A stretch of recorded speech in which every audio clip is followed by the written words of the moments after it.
And moving on, this next question, Donald Harris from Area 3 will answer first.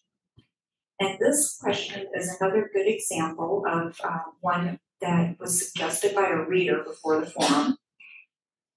It centers on equity in the educational experience.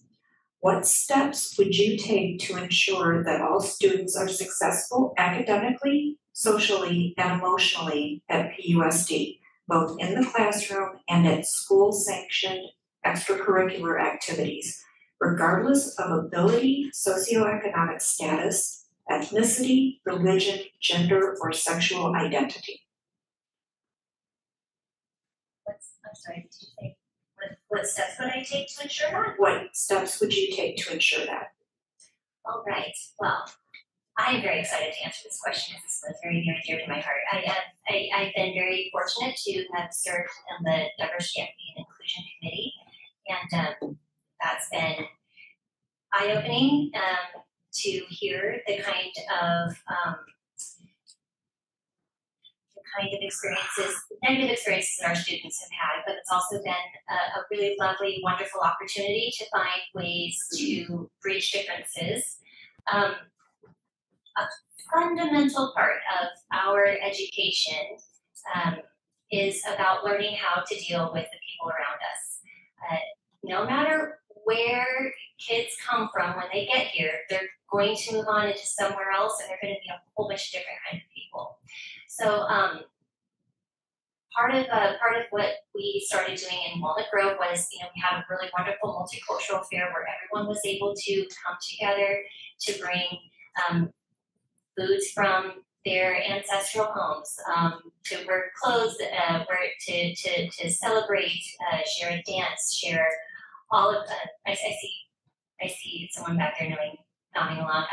Yes, and getting to know the people around them really helps to break down those differences and helps children understand that, just because a label sounds different from how they identify, that really they have much more in common than they have that which divides us. As far as ensuring that that the district practices equity, I do appreciate the equity policies that the districts put into practice these last couple of years. I think that they're making great strides, but we really need to continue ensuring that those policies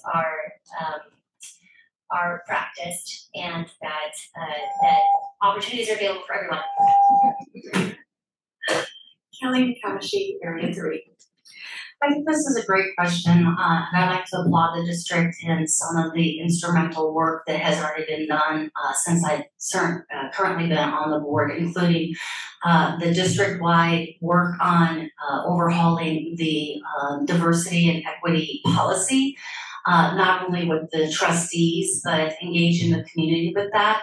Serving on the policy committee, we've been engaging with family members, constituents, and parents in regards to some of the policies to be overhauled and modified to support some of the challenges. For example, just recently we met with families to work on a zero tolerance policy on hate. For example, using inappropriate language with the N-word has been very powerful in actually not only changing the policy, but communicating with staff and teachers to actually support how does that transcend into the classroom. There are some things that we need to continue to do. The equity work needs to actually provide additional support for our teachers in the classroom. Providing additional supports for our teachers on implicit bias, microaggressions, and what does that actually transcend into the classroom. Yes, the district's done some good work with equity grading, but what does that actually look like into the classroom, ensuring that every student has access and is not being hindered by perhaps they're working at home, taking care of siblings, and that homework can't get done.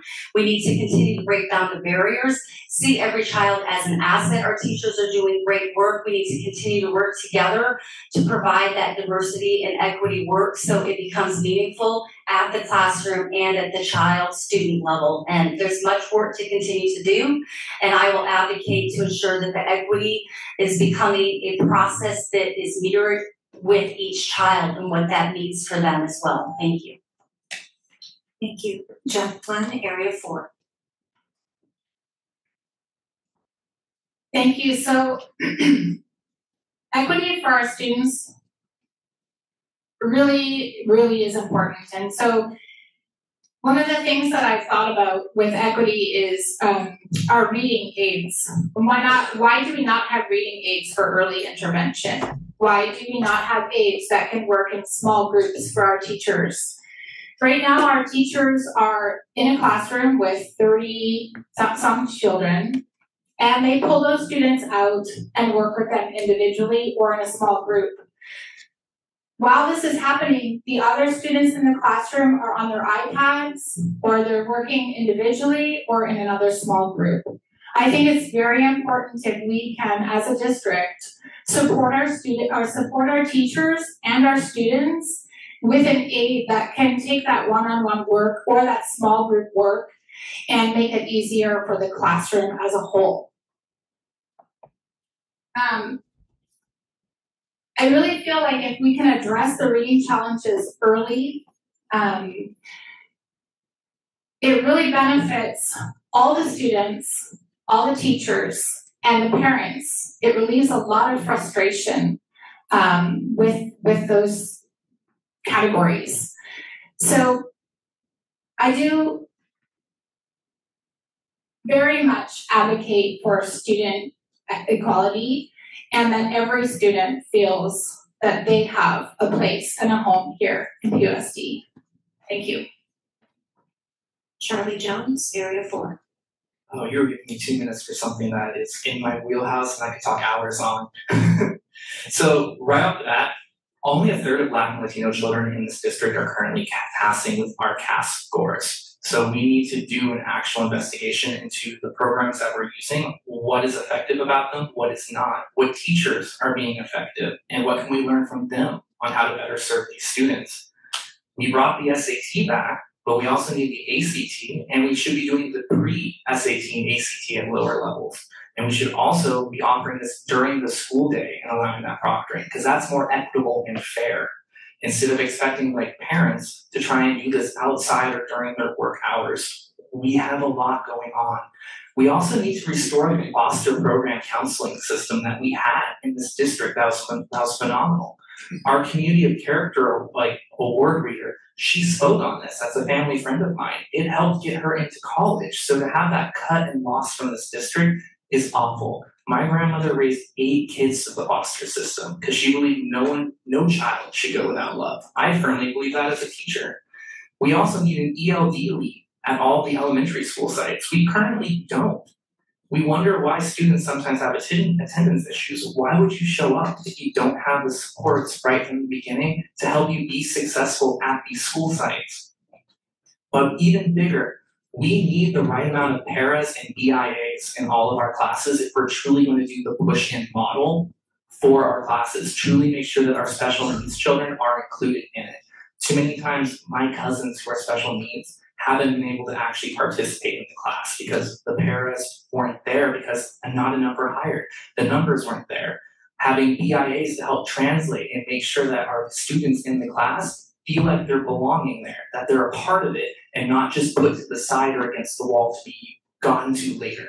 And as the first gay elected, that's representation. It matters for